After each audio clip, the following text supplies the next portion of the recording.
Guys, आज के question answer है हमारे क्लास 12 हिंदी का चैप्टर है पहलवान की ढोलक। तो ये स्टार्ट करते हैं।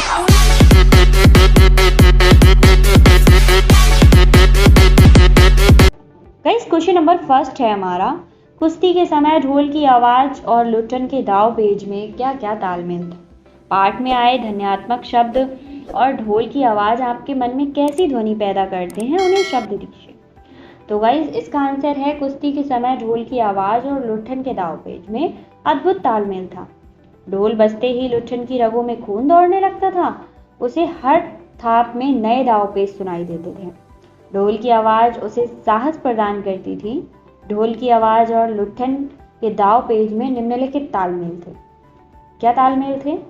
वो ढोलक की आवाज से खुद को एक हिंट देता था। वो दिए गए हैं। फर्स्ट है धाक धिना तिरकट तिना, तो वो उसका मतलब समझता था वो कि दाव काटो बाहर हो जाओ। सेकेंड आवाज क्या थी? चटराक चट धा, उठा पटक दे। एंड थर्ड थी धिना धिना धिक धिना, यानी चित करो और चित करो। इसके बाद फोर्थ थी ढक ढिना, वह पठे, मतलब उसे शाबाशी देना। एंड फिफ्थ थी चट गिट धा, मत डरना। तो ये ध्वन्यात्मक शब्द हमारे मन में उत्साह का संचार करते हैं।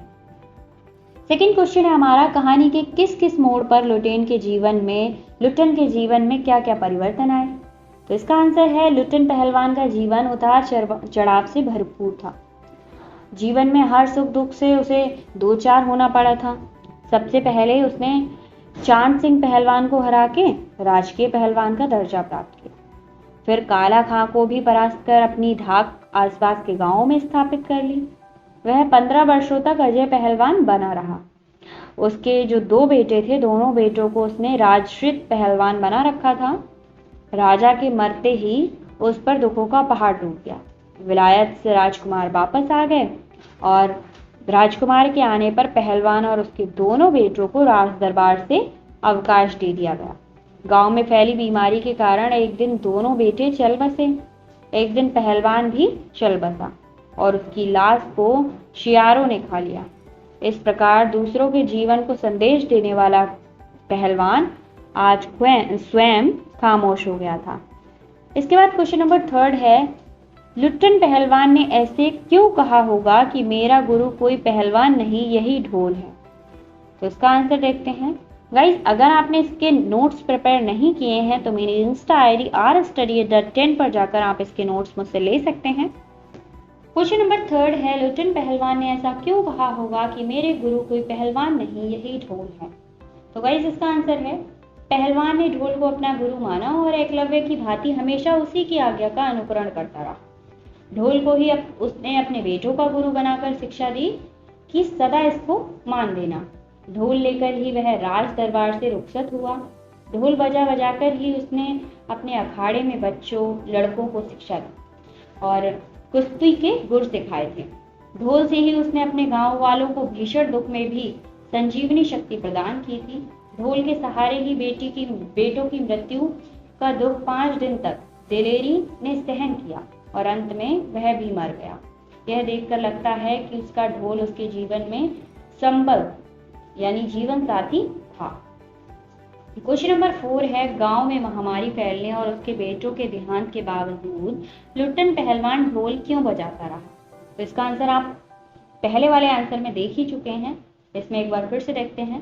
ढोलक की आवाज सुनकर लोगों में जीने की इच्छा जाग उठती है। पहलवान नहीं चाहता था कि उससे गांव का कोई भी आदमी अपने संबंधी की मौत पर मायूस हो जाए, इसीलिए वह ढोल बजाता रहा। वास्तव में ढोल बजाकर पहलवान ने अन्य ग्रामीणों को जीने की कला सिखाई, साथ ही अपने बेटों की अकाल मृत्यु के दुख को भी वह कम करना चाहता था और ढोल के पीछे उस दुख को छिपा रहा था। क्वेश्चन नंबर 5 है, ढोलक की आवाज को पूरे गांव पर क्या असर हुआ था। तो ढोलक, इसके साथ ही एक क्वेश्चन और पूछा जाता है इसी से रिलेटेड, पहलवान की ढोलक से उठती गिरती आवाजें बीमार में दम तोड़ रहे ग्रामीणों में संजीवनी का संचार कैसे करती हैं। मतलब जो इंसान मरने वाला था, कुछ जिंदा थे, कुछ मरने वाले थे, उनमें कैसे जीवन संचार का प्रवाह कर रही है।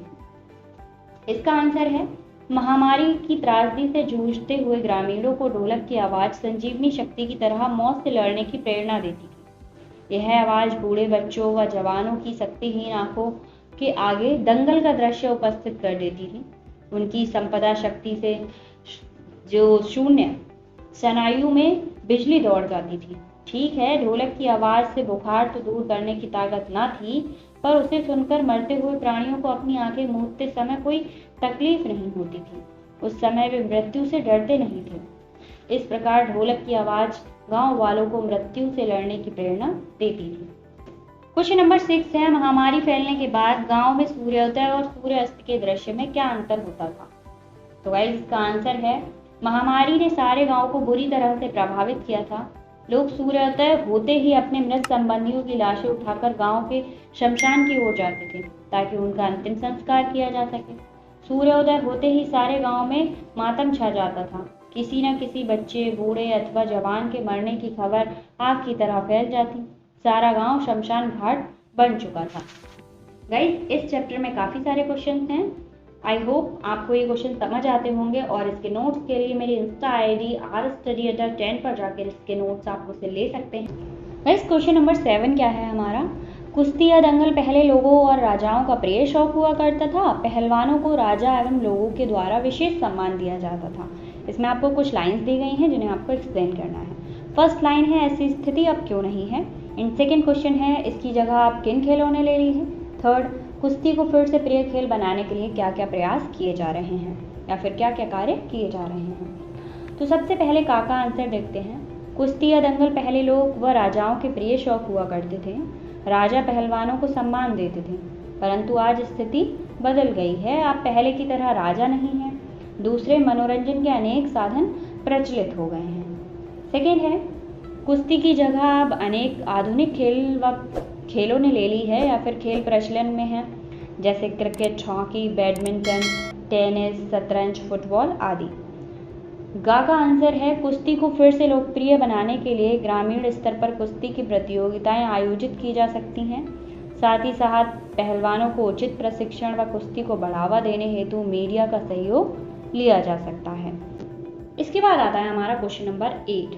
आशय स्पष्ट करें। आकाश से टूटकर यदि कोई भावुक तारा पृथ्वी पर जाना भी चाहता है तो उसकी ज्योति और शक्ति रास्ते में ही शेष हो जाती है। अन्य तारे उसकी भावुकता अथवा असफलता पर खिलखिलाकर हंस पड़ते हैं। तो इसका आंसर क्या है? लेखक ने इस कहानी में कई जगह प्रकृति का मानवीकरण किया है। यह गद्यांश की प्रकृति का मानवीकरण ही है। यह लेखक के कहने का आशय है यहाँ पर इस लाइन पे कि जब सारा गांव मातम और सिसकियों में डूबा हुआ था तो आकाश के तारे भी गांव की दुर्दशा पर आंसू बहाते थे।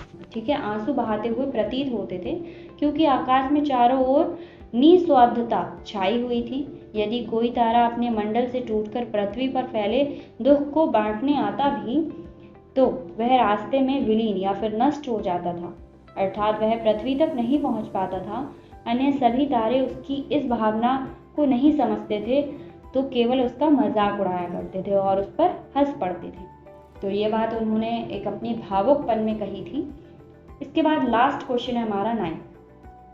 गाइस अगर आपको सारे चैप्टर्स के नोट्स चाहिए तो मेरे चैनल पर जाकर चेक कीजिए, प्लेलिस्ट बना रखी है, वहाँ पर आपको क्लास 12 के सारे चैप्टर्स के नोट मिल जाने हैं। गाइस लास्ट क्वेश्चन है हमारा क्वेश्चन नंबर 9।